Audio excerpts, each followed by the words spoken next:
everybody, welcome back to Guys Night Lab. I'm Jesus, and happy Halloween, everybody. We've made it. It's October 31st, and happy Halloween to everybody. And thank you for being with me for Halloween nights here and our 25 years of horror. Well, believe it or not, we've gone from the year 2000 to the year 2025, and we did it. 25 videos, or almost 25 videos. I kind of grouped up a couple of these on the last week here because, I've kind of ran out of time. But anyways, so for today, for 2025, here we go. The best horror movies from this year. I'm gonna give one, the main one, and then go with my honorable mention. And the main one that I thought was just probably one of the best movies of the year, not just horror movies, but that movie is Weapons. I was going to do a review for this in the summer when it came out, but I wanted to save it for this Halloween nights, 25 years of horror. And so anyways, Weapons stars Julia Garner and Josh Brolin and Benedict Wong. It is a great movie. So the basis of the movie is a whole classroom of students disappear. And Julia Garner, she's the teacher, and everyone's kind of like blaming her, and they're trying to figure out why these kids disappear. And they're probably, I think, maybe like in third grade or fourth grade, but all these kids disappear.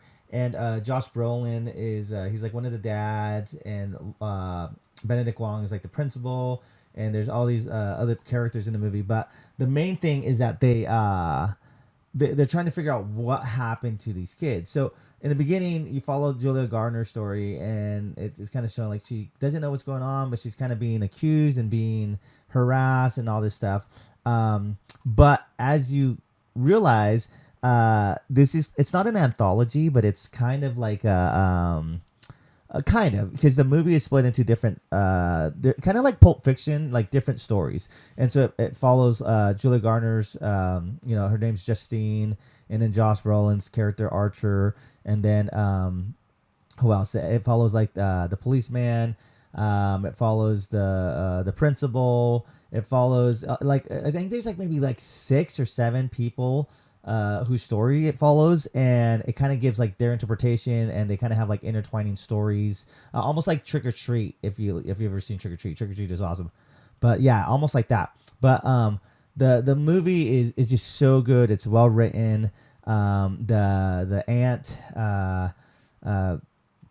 is she's amazing. She's great. The creepy aunt in the movie. She's played by who is Gladys Lilly.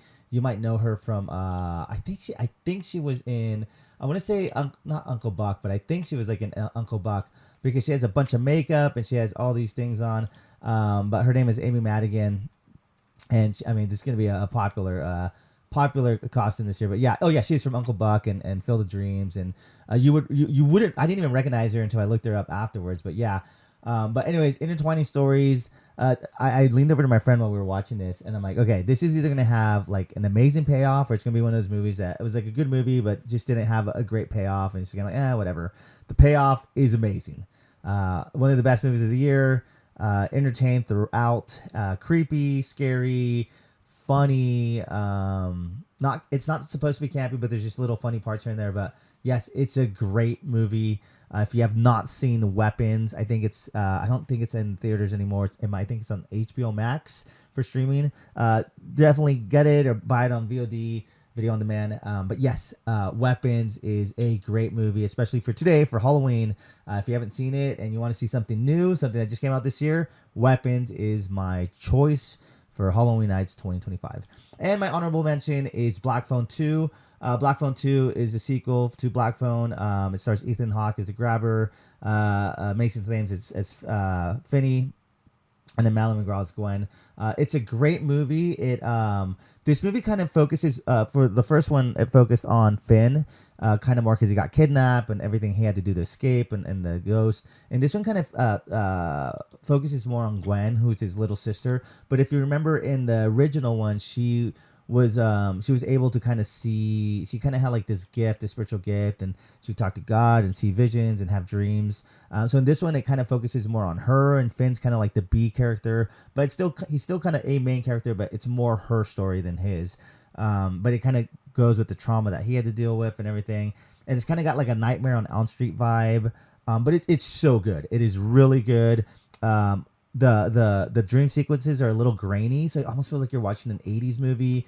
And the score, the synth score is so good. I mean, the movie was just really like, I felt like I was watching an 80s movie. Like I was like, this is like a legit, like it just feels like I'm watching a movie from the 80s and it's a brand new movie.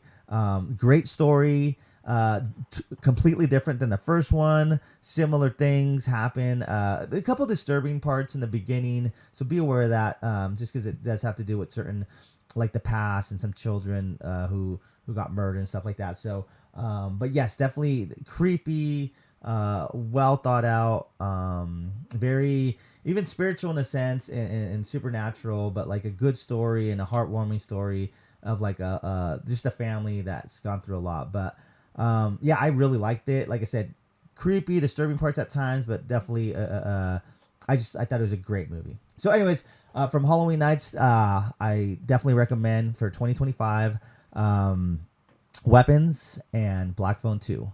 I'm Jesus from Guys Night Lab, and thank you for joining me this month, the month of October, for Halloween Nights, my 25 years of horror. I know it's a little different, and I don't get as many views of newer movies and stuff like that, and that's okay. But I love doing this, and you know, I hope if you don't catch my reviews now, and maybe in a couple months or years or wherever you find it, and you're like, hey, this guy's awesome. So even if you don't, I like going back and be like, hey, I like doing this or showing it to my kids. But I hope everyone has a happy Halloween. And be safe out there, trick-or-treating or doing whatever you do of trunk or treat, harvest festivals or whatever. Be careful, you know, keep your eyes up. People on the road, you don't want to be part of an accidental thing where just someone's not looking. Sorry, that's my little soapbox. But have fun, and I hope you've enjoyed the time with me as much as I've enjoyed it with you guys. All right, I'm Jesus from Guys Night Lab, and I'll catch you on the next one. Oh, and stay tuned for my traditional Thankful for Thanksgiving reviews of only TV shows and some movies, and then my 12 Days of Christmas. All right, from Guys Night Lab, I'm Jesus, and happy Halloween, everybody.